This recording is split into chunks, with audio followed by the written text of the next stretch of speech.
જય શ્રી કૃષ્ણ, જય માતાજી મિત્રો. આજે આપણે શ્રવણ કરવાના છીએ અષાઢ માસના વદ પક્ષમાં તેરસે લેવાતું અને અમાસ સુધી કરવામાં આવતું એ વ્રત જીવ્રત દિવાસાના વ્રતની કથા, મહાત્મ્ય અને વિધિ વિધાનો. આ વ્રત સૌભાગ્યવતી સ્ત્રીઓ પોતાના પતિના લાંબા આયુષ્ય અને સંતાન સુખ માટે કરે છે. પહેલાં લોકો સશક્ત હતા, તેથી સ્ત્રીઓ 3 દિવસનું આ કઠણ વ્રત શ્રદ્ધા ભાવે કરતી હતી. પરંતુ અત્યારનું ભાગદોડભર્યું જીવન, મશીનની જેમ જ માણસોને પણ કામ કરવું પડે છે. આધુનિક યુગ છે. સમાજમાં ભળવા માટે, દેખાવા માટે માણસને મશીનની જેમ જ કામ કરવું પડે છે. તેથી પહેલાંની જેમ સ્ત્રીઓ 3 દિવસ સુધી આ વ્રત નથી રાખી શકતી. વળી ડાયાબિટીસ, પ્રેશર જેવા રોગો પણ ફેલાયેલા છે. તેથી હવે તબિયત પણ એટલો સાથ નથી આપતી. તેથી ભાવિક સ્ત્રીઓ હરિયાળી અમાવસના દિવસે જ દિવાસાનું વ્રત રાખે છે. ઉપવાસ કે એક ટાઈમ જમીને 2 દિવસ અને 1 રાત્રિ એમ લગભગ 36 કલાકનું જાગરણ કરી શ્રદ્ધા ભાવે શિવ પાર્વતી અને એ વ્રત જીવ્રત જયા વિજયામાનું શ્રદ્ધાથી સ્મરણ કરે છે. આ વ્રત માટે ભાવિક સ્ત્રીઓ અષાઢ વદ તેરસે કે બારસના દિવસે 5 કે 7 ધાનથી જવારા વાવે છે. જવારા તમારા પાસે જો માટીનું વાસણ હોય તો તેમાં, કે કોઈ પણ નાની ટોપલી જેવું હોય ને તેમાં તમે વાવી શકો છો. જવારા એ મા શક્તિનું જ સ્વરૂપ છે. તેથી જ્યારે પણ માતાજીની આરાધના કરવામાં આવે ને ત્યારે શક્તિ સ્વરૂપા જવારાની પૂજા અવશ્ય કરવામાં આવે છે. જે બારસ કે તેરસે વાવીએ ને તો અમાસ સુધીમાં પૂજી શકાય તેવા સરસ મજાના ઉગી જાય.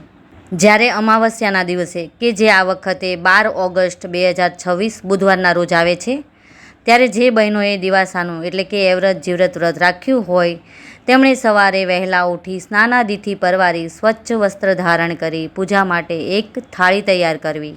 તેમાં આપણે વાવેલા જવારા, અબીલ, ગુલાલ, કંકુ, સિંદૂર જે આપણે માતાજીને અર્પણ કરવા માટે લેવાના છે.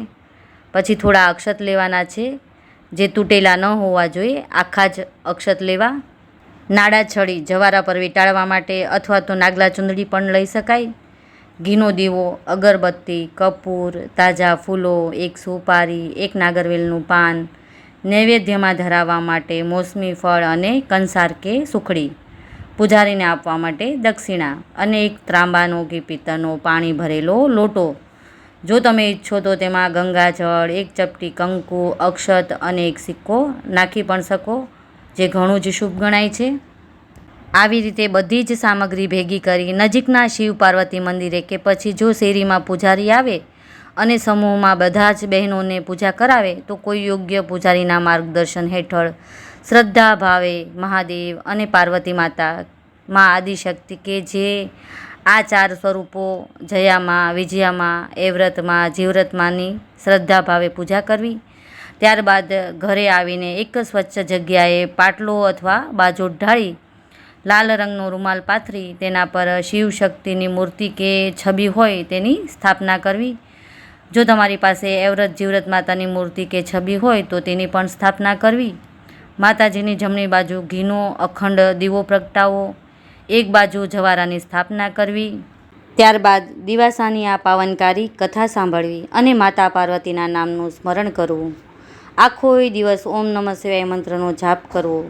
ક્રોધ, નિંદા કે જૂઠું ન બોલવું. ઘરમાં પવિત્ર વાતાવરણ રાખવું અને સાંજ પડતાં જ માતાજીની આરતી કરી નૈવેદ્ય ધરાવી 2 હાથ જોડીને માતાને પ્રાર્થના કરવી.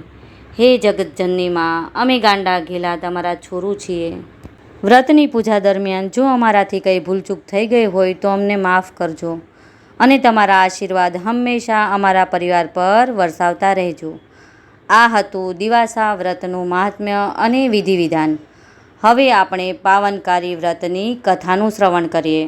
પૂર્વકાળમાં કનકપુર નામના ગામમાં હરિદાસ નામનું શ્રીમંત બ્રાહ્મણ અને સુલક્ષણા નામે બ્રાહ્મણી રહેતા હતા. હરિદાસ અને સુલક્ષણા ખાધે પીધે સુખી હતા, તેમજ પરોપકારી અને સદાચારી પણ હતા. દાન, પુણ્ય કે સત્કર્મ કરવામાં તેઓ ક્યારેય પાછા ન પડતા.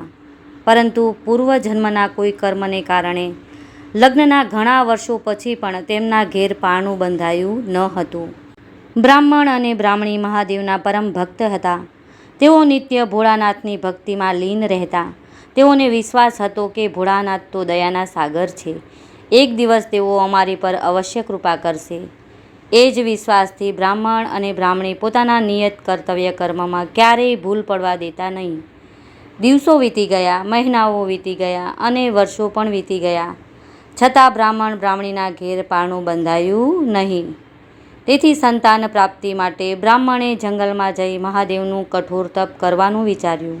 તે તો બ્રાહ્મણીની સંમતિ લઈ ચાલવા લાગ્યો. ચાલતા ચાલતા ઘોર જંગલમાં આવી પહોંચ્યો. ત્યાં નદીના કિનારે એક જૂનું મહાદેવનું મંદિર જોયું. તેણે તો મંદિરની સાફ સફાઈ કરી, તપ આદર્યું.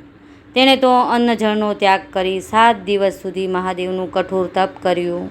છતાંય મહાદેવજી પ્રસન્ન થયા નહીં. પરંતુ બ્રાહ્મણે ક્યાં હાર માનેવો હતો. એને તો મહાદેવજી પર અતૂટ વિશ્વાસ હતો. તેણે તો આરાધના ચાલુ જ રાખી. એટલામાં એક પારધી બકરીનું બચ્ચું લઈને મંદિરમાં આવ્યો અને જય ભોલા શંભુ કહીને બચ્ચાની ગરદન પર છરાનો ઘા કર્યો. બ્રાહ્મણ આ જોઈ કંપી ગયો. ત્યાં તો મહાદેવજી પારધી પર પ્રસન્ન થઈને બોલ્યા, કહે, તારી શું ઈચ્છા છે? પારધીએ કહ્યું, મારે તો 7 રૂપાળા છોકરા જોઈએ છે. ભોળાનાથે કહ્યું, જા, તારી ઈચ્છા પૂરી થશે.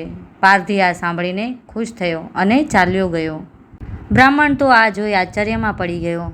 તેને થયું, હું 7 દિવસથી કઠોર તપ કરું છું, છતાં મહાદેવ પ્રસન્ન નથી થતા અને આ દુષ્ટે નાના એવા બકરીના બચ્ચાને મારી નાખ્યું. આટલી ક્રૂર હિંસા કરી તો પણ મહાદેવ પ્રસન્ન થઈને તેને 7 દીકરા આપી દીધા. આવો અન્યાય બ્રાહ્મણથી સહન ન થયો. એ તો માથું પછાડીને આત્મહત્યા કરવા તત્પર થયો. એટલે મહાદેવજી તરત જ પ્રગટ થયા અને બોલ્યા, તારે શું દુઃખ છે? તું શા માટે આત્મહત્યા કરવા માંગે છે? બ્રાહ્મણે હાથ જોડીને કહ્યું, ભગવાન, હું 7 દિવસથી તમારી કઠોર તપસ્યા કરી રહ્યો છું, છતાં તમે મારાથી પ્રસન્ન નથી થતા. અને પેલો દુષ્ટ પારધી, તેણે ક્રૂર હત્યા કરી તો પણ તરત જ તમે પ્રસન્ન થયા અને તેને 7 બાળકોનું વરદાન આપ્યું.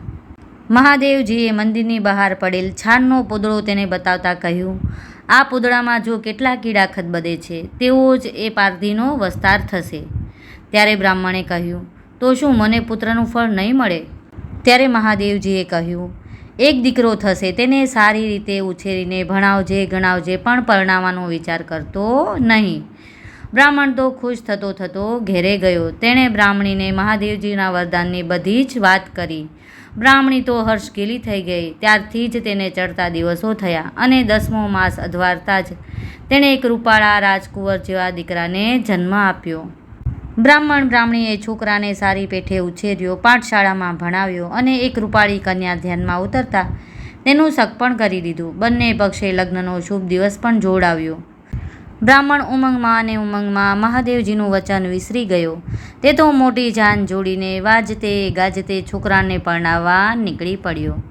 3 દિવસ બાદ જાન કન્યાને લઈને પાછી વળી તો અધવચ્ચે પવનના જબ્બર તોફાન સાથે મુશળધાર વરસાદ તૂટી પડ્યો. જાન તો અધવચ્ચે અટકી ગઈ. બધા એક ઘટાદાર ઝાડ નીચે આશ્રય લેવા દોડી ગયા. બ્રાહ્મણનો દીકરો પણ વરરાજા તેની વહુને લઈને ઝાડ નીચે પહોંચ્યો હશે જ ત્યાં તેના પગે કંઈ કરડ્યું. તે તો એકદમ ઓ મારી મા રે કહીને ચીસો પાડવા લાગ્યો. બધા ગભરાઈને ત્યાં દોડી ગયા. જોયું તો કાળો નાગ સડસડાટ જતો દેખાયો. છોકરાનો બાપ સમજી ગયો કે દીકરાને એરુએ દંશ દીધો છે. એ તો પોક મૂકીને રડવા લાગ્યો. વહુને માથે જાણે આભ તૂટી પડ્યું હોય તેમ એ પણ રડી રહી હતી. સારવાર બહુ કરી પણ ઝેર ચડી ગયેલું, તેથી છોકરો બચ્યો નહીં. એ તો તરફડીને મરી ગયો. બધાએ અહીંયા ફાટ રુદન કરવા લાગ્યા. વરસાદ વરસતો હતો, તેથી શબનો અગ્નિ સંસ્કાર થાય તેમ ન હતું. બધાએ વિચાર્યું કે હવે આપણું ગામ નજીક આવ્યું છે તો ત્યાં જઈએ. સવાર પડતા જ અહીં આવી અગ્નિદાન દઈશું. બધા ગયા, પણ વહુ ત્યાંથી ન ગઈ. તે તો મૃત પતિનું મસ્તક ખોળામાં રાખી આંસુ વહાવતી બેસી રહી. ત્યાં વારે વારે હિંસક પ્રાણીઓની ત્રાડ સંભળાતી હતી. તેથી આજુબાજુ નજર કરી તો વીજળીના પ્રકાશમાં દૂર એક મંદિર દેખાયું. તે શબને ઉઠાવી મંદિરમાં ગઈ અને કમાડ વાસીને સાકળ લગાવી દીધી, જેથી કોઈ આવે નહીં. આ તો એવ્રતમાનું મંદિર હતું. મધરાત થતાં એવ્રતમાં મંદિરે આવ્યા. જોયું તો કમાડ બંધ હતા. માં તો ખૂબ રોષે ભરાયા અને બોલ્યા, મારા થાનકમાં કોણ છે? જે હોય તે ઝટ કમાડ ઉઘાડો, નહીતર બાળીને ભસ્મ કરી દઈશ. વહુએ કાપતા હાથે કમાડું ગાળ્યું. સામે જ તેજના અંબાર સમા એ વ્રતમાં ઊભા હતા. મંદિરમાં શબ પડેલું જોઈ મા બોલ્યા, અરે બાઈ, તું કોણ છે? અમારા થાનકમાં મર્દાને લાવી અપવિત્ર કરનાર તું કોણ છે? વહુ બે હાથ જોડીને બોલી, માડી ક્ષમા કરો, હું તો દુખિયારી સ્ત્રી છું. મને પરણ્યાને હજુ 24 કલાકેય નથી વીત્યા, ત્યાં તો રંડાપો લઈને બેઠી છું. મારા પતિને કાળિયા નાગે ડસ્યા છે અને તેઓ મૃત્યુ પામ્યા છે. તેનું શબ સચવાય તે માટે હું તેમને અહીં લાવી બેઠી છું. માડી, હવે તમે મારા પતિને સજીવન કરો તો મારો ચૂડી ચાંદલો જળવાઈ રહે. એ વ્રતમાં કહે, મારું કહેવું માને તો હમણાં જ તારા પતિને જીવતા કરું. વહુ કહે, માડી, મારા સૌભાગ્યને ખાતર જે કહેશો તે હું કરીશ. ત્યાં તો મર્દાએ એક બાજુ પડખું ફેરવ્યું ને એ વ્રતમાં અંતર્ધ્યાન થઈ ગયા. વહુને કંઈ સમજાયું નહીં. હજુ પતિમાં ચેતન આવ્યું ન હતું, તેથી તે કમાડ વાસીને આંસુ સારતી બેસી રહી. બીજા પહોરે જીવ્રતમાંની પધરામણી થઈ. તે બોલ્યા, મારા થાનકમાં કોણ ભરાયું છે? જે હોય તે જલ્દી કમાડ ઉગાડો, નહીતર હમણાં જ બાળીને ખાખ કરી દઈશ. વહુએ તો ધ્રુજતા હાથે કમાડ ઉગાડ્યા. સામે પ્રકાશના પુંજ રેલાવતા જીવ્રતમાં ઊભા હતા. તે બોલ્યા, બાઈ, તું કોણ છે? મારા થાનકમાં કેમ આવી છે? વહુએ બધી વાત કહી. પતિને સજીવન કરવાની નમ્ર વિનંતી કરી. તો જીવ્રતમાં બોલ્યા, મારું કહેવું માને તો હમણાં જ તારા પતિને સજીવન કરું. ત્યાં તો મર્દાએ બીજી બાજુ પડખું ફેરવ્યું અને જીવ્રતમાં અંતર્ધ્યાન થઈ ગયા. જીવ્રતમાં દેખાતા બંધ થઈ ગયા. તેથી વહુને વિચાર આવ્યો કે હજુ મારા પતિમાં ચેતન તો આવ્યું નથી. તેથી તે ફરી રુદન કરતી, રડતી, કકળતી કમાડ વાસીને બેસી ગઈ. ત્રીજા પહોરે વળી જયામાં મંદિરે પધાર્યા ને બોલ્યા, મારા થાનકમાં જે ભરાયું હોય તે તરત જ કમાડ ઉઘાડે, નહીતર બાળીને ભસ્મ કરી નાખીશ. વહુએ રડતા રડતા જ કમાડ ઉઘાડ્યું અને જયામાને નમન કર્યું અને પોતાના પતિના મૃતદેહ બતાવી બધી હકીકત કહી. જયામા બોલ્યા, મારી એક વાત માને તો હમણાં જ તારા પતિને સજીવન કરું. વહુએ હા કહી. જયામા કંઈ પણ કહ્યા વગર અંતર્ધ્યાન થઈ ગયા અને મળદું હલવા લાગ્યું. વહુ તો રાજી રાજી થઈ ગઈ, પરંતુ હજી પતિમાં ચેતન આવ્યું ન હતું. તેથી તે શાંત ચિત્તે બેસી જ રહી. ત્યાં તો ચોથો પહર થયો અને વિજયામાની પધરામણી થઈ. વહુએ નમન કરીને કહ્યું, માડી, મારા પતિને સજીવન કરો. વિજયામાએ જળની અંજલિ મૃતદેહ ઉપર છાંટી. તે સાથે જ વહુનો પતિ સજીવન થઈ ગયો. વહુને હર્ષ થયો. તેનો ચૂડી ચાંદલો અખંડ રહ્યો હતો. વિજયામાં આશીર્વાદ આપી અંતર્ધ્યાન થઈ ગયા. વહુએ વરને બધી વાત કહી. બહાર વરસાદ વરસતો બંધ થઈ ગયો હતો. તેઓ ચાંદનીના પ્રકાશમાં ત્યાં કાંકરીઓ વડે બાજી રમવા લાગ્યા. સવારે વરના બાપના ગામનો ગોવાળ આ મંદિરમાં માતાના દર્શન કરવા આવ્યો. તેણે બ્રાહ્મણના દીકરાને જીવતો વહુ સાથે બાજી રમતો જોયો. તે તો કંઈ ચમત્કાર થયો તેમ માની સીધો વરરાજાના બાપ પાસે ગયો અને બધી વાત કરી. આથી બ્રાહ્મણ હરખભેર મંદિરે આવ્યો. જોયું તો પોતાનો પુત્ર અને પુત્રવધુ બાજી રમતા બેઠા હતા. બ્રાહ્મણ તો ખુશ થઈને ગામમાં ગયો અને સગાવાલાને મંદિરે તેડી લાવ્યો. પછી વાજતે ગાજતે વર વહુને પોતાને ઘેર લઈ ગયો. વર વહુ તો ખાય છે, પીએ છે ને મજા કરે છે. જોત જોતામાં 1 વર્ષ વીત્યું ને વહુને ગુલાબના ગોટા જેવો દીકરો જન્મ્યો. ઘરમાં બધાને આનંદ થયો. રાત પડતા જ એ વ્રતમાં આવીને વહુને કહેવા લાગ્યા, વહુ, તમે મને વચન આપ્યું છે તે વચન પાળવાનો હવે દિવસ આવી ગયો છે. તમારે તમારો દીકરો મને આપી દેવો પડશે. વહુથી ના કેમ પડાય? તેણે તો ખુશીથી છોકરાને એ વ્રતમાંને સોંપી દીધો. માતાજી દીકરાને લઈને અંતર્ધ્યાન થઈ ગયા. સવારે ઘોડિયું ખાલી જોતા સાસુએ વહુને પૂછ્યું, વહુજી, દીકરો ક્યાં ગયો? વહુ શું જવાબ આપે? કહ્યું કે હું જાણતી નથી. સાસુએ વહુને ન કહેવાના વચનો કહ્યા અને ગામમાં વાત ફેલાઈ ગઈ કે ડાકણ વહુએ છોકરાને ભરખી લીધો. વળી 1.5 વર્ષ વીત્યું હશે ને વહુએ રૂપાળા રાજકુંવર જેવા દીકરાને જન્મ આપ્યો. ત્યારે રાતના જીવ્રતમાં પ્રગટ થયા અને વહુ પાસે દીકરાની માંગણી કરી. ત્યારે વહુએ ખુશીથી દીકરો આપી દીધો. સવાર પડતા જ ઘોડિયામાં દીકરો ન જોતા સાસુએ વહુને કહ્યું, દીકરો ક્યાં ગયો? ત્યારે પણ વહુ પાસે કંઈ પણ જવાબ ન હતો. તેથી સાસુએ વહુને ગાળો ભાંડવા માંડી અને આખા ગામમાં તેની વગોવણી કરી.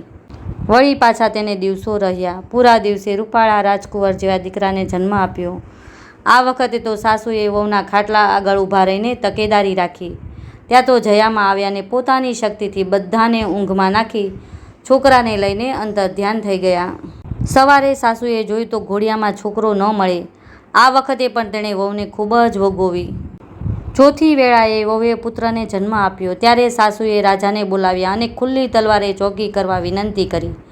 આ વખતે છોકરાને લેવા માટે વિજયામાં આવ્યા હતા. તેણે પોતાની શક્તિથી બધાયને ગાઢ નિંદ્રામાં નાખી છોકરાને લઈને અંતર્ધ્યાન થઈ ગયા. સવારે સાસુ અને રાજાએ જોયું તો ઘોડિયામાં છોકરો ન હતો. રાજા આશ્ચર્યમાં પડી ગયો કે આટલી વારમાં છોકરો ગયો ક્યાં? વહુ ભક્ષણ કરે એ વાત તેના માન્યતામાં આવી નહીં. તે વિચાર કરતો કરતો મહેલે જતો રહ્યો. આ વખતે પણ સાસુએ વહુને ખૂબ જ વગોવી.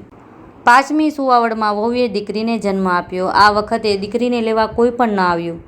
થોડા દિવસ પછી વહુએ ગોળણી જમાડવાની વાત સાસુને કાને નાખી, પણ છોકરાઓ જવાથી સાસુનો જીવ ઊંચો હતો તેથી તેણે સરખો જવાબ પણ આપ્યો નહીં. સારો દિવસ આવતા વહુ સવારના નાહી ધોઈને પેલા મંદિરમાં ગઈ જ્યાં ચારેય માતાનું થાનક હતું. આ મંદિરમાં જ એનો પતિ સજીવન થયો હતો. ચારેય માતાઓને નમન કરી ચાંદલા કર્યા બાદ વહુએ કરગરીને કહ્યું, હે માતાઓ, આજે સાંજના તમે ચારેય મારે ત્યાં ગોળણી થઈને જમવા આવજો અને મારા પ્રસંગને દીપાવજો. ચારેય બહેનોએ વહુનું આમંત્રણ સ્વીકાર્યું. સાંજે ચારેય વહુને ત્યાં જમવા પધાર્યા. વહુએ ભાવથી પીરસવા માંડ્યું. થોડી વારે ચારેય માતાઓ જમી રહ્યા હતા અને ઘોડિયામાં સૂતેલી દીકરી રડવા લાગી. ચારેય માતા કહે, આ દીકરી કેમ રડે છે? વહુએ કહ્યું, એને રમાડનાર ભાઈ નથી એટલે રડે છે. ત્યારે ચારેય માતાઓએ પોતે લઈ ગયેલ છોકરા વહુને પાછા આપ્યા અને આશીર્વાદ આપી અંતર્ધ્યાન થઈ ગયા. આમ બહેનને 4 ભાઈ મળ્યા ને માને 4 દીકરા આવી મળ્યા. સાસુ તો મોઢું ફાડી જોઈ જ રહી કે આ શું, 4 દીકરા પાછા ક્યાંથી આવ્યા? આખાય ગામમાં આ ચમત્કારની વાત ફેલાઈ ગઈ. લોકોના ટોળે ટોળા બ્રાહ્મણના ઘર આગળ જમા થવા લાગ્યા. હવે વહુએ સાસુ આગળ બધો ખુલાસો કર્યો અને મંદિરમાં બનેલી બધી જ હકીકત કહી. સાસુએ લોકોને તે વાત કરી ત્યારે લોકો આ ભલી અને શ્રદ્ધાળુ વહુના વખાણ કરી ધન્યવાદ આપવા લાગ્યા કે ધન્ય તેને કે મૃત પતિને સજીવન કરવા માતાઓ સાથે વચનથી બંધાય અને 4 છોકરાઓનો ભોગ આપી વચન પાળ્યું. જય એવ્રતમાં, જય જીવરતમાં, જય જયામાં, જય વિજયામાં. તમે જેવા વહુને ફળ્યા એમ આ કથા વાંચનાર સાંભળનાર સૌને ફળજો અને સૌના મનની આશા પૂર્ણ કરજો. જો મિત્રો તમને મારો આ વિડીયો પસંદ આવ્યો હોય તો મારી ચેનલને સબસ્ક્રાઈબ કરો, વિડીયોને લાઇક કરો અને તમારા મિત્રો સાથે શેર કરો અને કમેન્ટમાં જય માતાજી લખવાનું ચૂકશો નહીં. ફરી મળીશું આવા જ એક નવા ધાર્મિક વિડીયો સાથે.